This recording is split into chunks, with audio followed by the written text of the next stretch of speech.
నేనెప్పుడు చెప్పానయ్యా హత్య గురించి? ఊరికే వాగదయ్యా. ఆ రోజు రాత్రి ఇక్కడ నిలబడి నువ్వు చెప్పావు కదయ్యా. యో బుద్ధుందా నీకు? ఎవరి గురించి ఎక్కడికొచ్చి విచారిస్తున్నావు? సార్ ఆ రోజు ఏదో తెలియక వాగాను సార్. నాకు ఆ టీ కొట్టు సత్యం చెప్పాడు సార్. అయ్యా నాకేం తెలియదయ్యా. అది నువ్వు గ్లాస్ పడేయకుండా చెప్పుంటే నమ్ముండేవాడిని. మర్యాదగా చెప్పు. కొంతమంది జరిగిందంటున్నారు, కొంతమంది జరగలేదంటున్నారయ్యా. కొంతమంది అంటే ఎవరు? ఆ రెండో వీధిలో మూర్తి అని ఒక అతను ఉన్నాడు. మూర్తి? ఓ ఆ తాగుపోతాడా? జరిగిందనేది నిజం సార్. 20 సంవత్సరాల క్రితం గ్యాంగ్ వార్ లో జరిగింది. అదంతే తెలుసా? ఉదయం నుంచి మనం విచారించిందంతా వేస్ట్ సార్. అప్పారావు అని ఒకడున్నాడు. వాడి కొడుకు పిక్ పాకెటర్లు. తండ్రి సూపర్, పిక్ పాకెటింగ్ లో టాప్. కొడుకే కొంచెం మొద్దు. మొన్న కూడా మార్కెట్లో చైన్ స్నాచింగ్ లో తడబడ్డాడు. వాడేమో పారిపోయాడు, కానీ జనం వాడి మొహం చూసేశారు. ఎఫ్ఐఆర్ ఉంది సార్, దాంతో వాళ్ళని బెదిరించవచ్చు. 8 సంవత్సరాల క్రితం మారి ఒక హత్య చేశారు. ఆ హత్య గురించి నీకేం తెలుసు? హత్య గురించా? అయ్యయ్యో, దాని గురించి నాకేం తెలియదు సార్. మీతో ఎవరో తప్పుగా చెప్పారు సార్. ఓ అయితే ఈయన కొడుకుని లోపల పెట్టేద్దామా? సార్ అలాగే సార్, ఎఫ్ఐఆర్ కూడా ఉంది. నానా అడుగుతున్నారు కదా, చెప్పు నానా.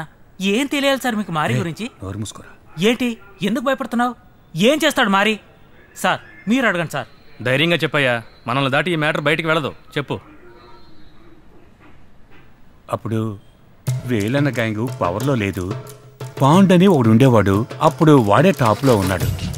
ఆ రెండు గ్యాంగులకి ఎప్పుడు పొత్తు కుదిరేది కాదు సార్. ఒకరోజు ఏదో గొడవలో మారి వెళ్ళి ఆ పాండుని పొడిచినట్టు విన్నాను. ఆ తర్వాత అది గ్యాంగ్ వార్గా మారి పాండు గ్యాంగ్నే లేకుండా చేశారు సార్. అప్పటి నుంచి ఈ ఏరియాలో వేలన్న గ్యాంగ్దే పై చేయింది సార్. ఆ హత్యని కళ్ళారా చూసిన వాళ్ళు మీకు ఎవరైనా తెలుసా? లేదు సార్, మారి పొడిచినట్టు కళ్ళారా చూసిన వాళ్ళు ఎవరు లేరని విన్నాను సార్. అది అసలు కేసు కూడా కాలేదు సార్.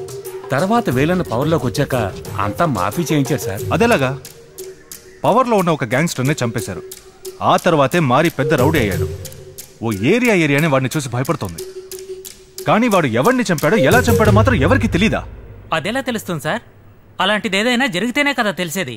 సార్ మీరే నిజం చెప్పండి, ఏ రౌడీకైనా ఇలాంటి ఓ హత్య అంటే అదో పెద్ద గొప్పేగా. అలాంటప్పుడు ఇన్నాళ్ళు ఇదెందుకు కట్టుకథగా ఉంది? ఎందుకంటే అటువంటిదేది అసలు జరగలేదు సార్.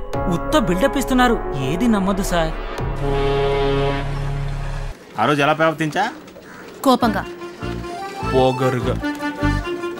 అవును పొగరుగానే, ఎగతాళిగా. ఎగతాళిగానే. ఏదో నువ్వు గొప్ప ఈతిలాగా.